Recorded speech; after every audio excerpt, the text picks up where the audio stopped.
Hi, Kitty Pies. It is Lanikia, and I am coming to you with Wednesday's episode 3922 of. Wait, yeah, 392022 of The Bold and the Beautiful. Okay, I'm just going to go. Okay, so Zende is speaking to Gloria, Paris's mom, and she is telling him to go after Paris, that she knows he didn't go out with Sequoia because he still has feelings for Paris. Now, he's like, Paris has made it very clear that she just wants to be friends. And she said, wait a minute, so you want to be exclusive? And he said, yes, I'm ready for a relationship with her. But she made it very clear that she wants to date other people. Now, at least Paris told him.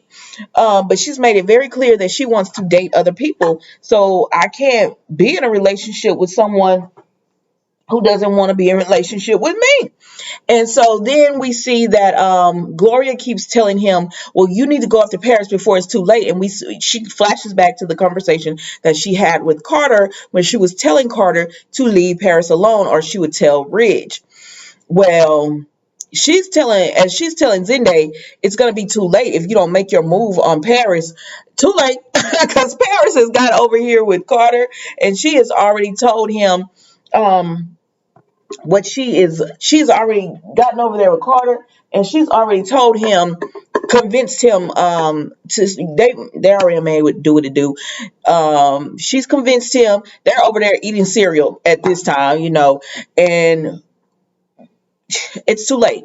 Zende has waited too late. Carter tried to fight it, but he's attracted to Paris. He likes her, whatever. So Gloria, I don't know. I don't know what's gonna happen with this whole storyline right here.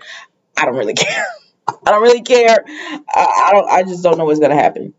Okay. So then we see. So Ridge goes over there to Brooke, and he tells her, she was like, "What? What are you doing here?" And he said, "I came to get some things." And she said, "Okay, I'm not gonna stop you or whatever."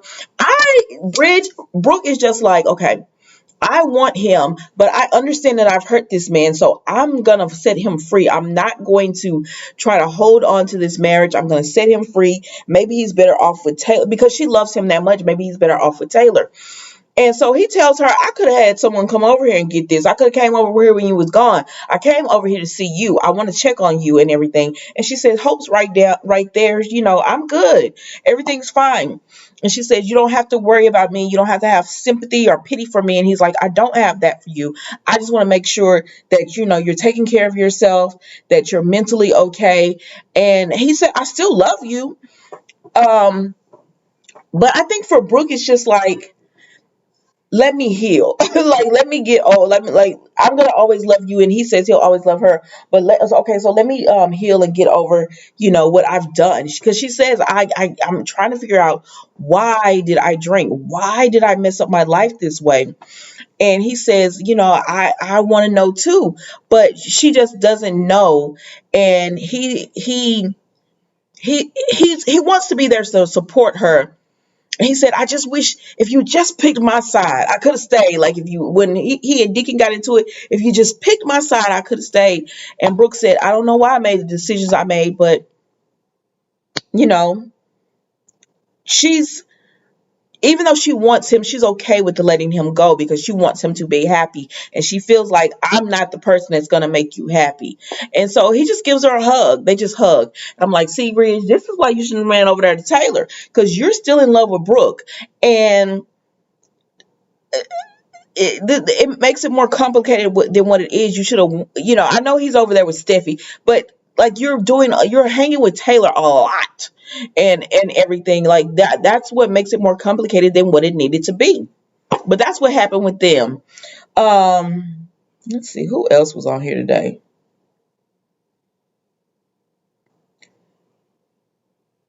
Okay. Lord, y'all. Then we go to Thomas and Sheila.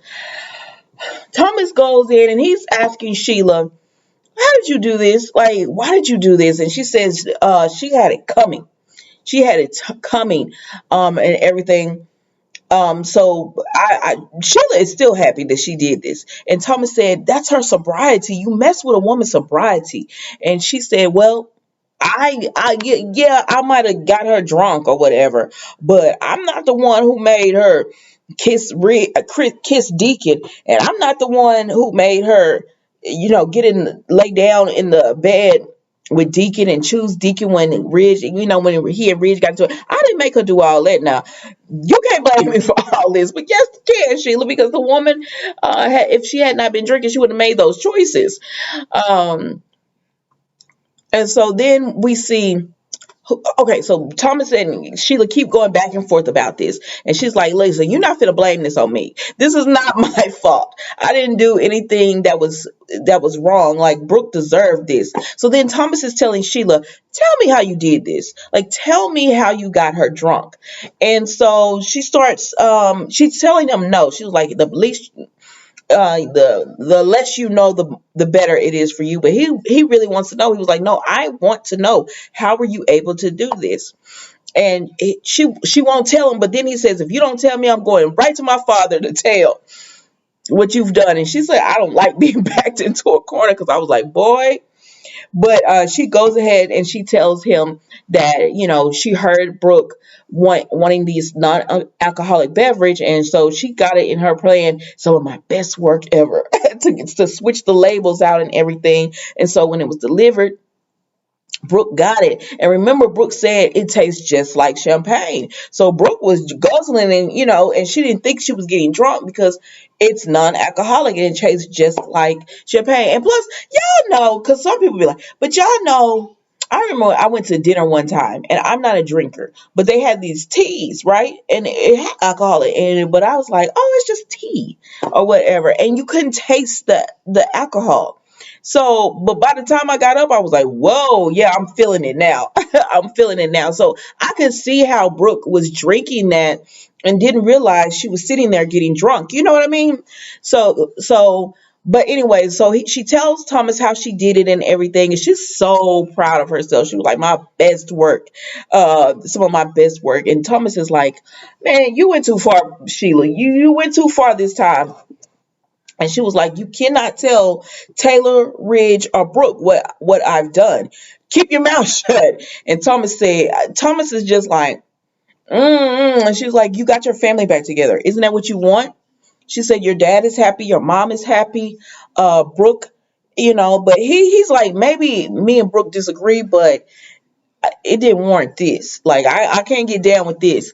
But Sheila pretty much is just telling him, be quiet, leave it alone, and everything will be fine. But so I don't know, y'all. I don't know if he's gonna tell or not. I honestly don't, because they're dragging this out. But I want him to tell. Like, I want him to be, changing and go ahead and tell. But I don't know if he will or not. I guess it depends on what he sees between Brooke and Ridge. If he sees that Ridge is leaning towards going back to Brooke, I don't think he's going to tell. But I think if he doesn't tell, this is going to be huge. This is going to be huge between him and Ridge. So that's why I really would like him to tell.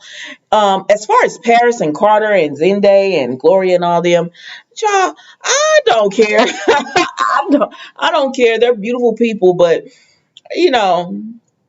it's nice to have a break in the storyline, so they throw that in and everything. But otherwise, okay.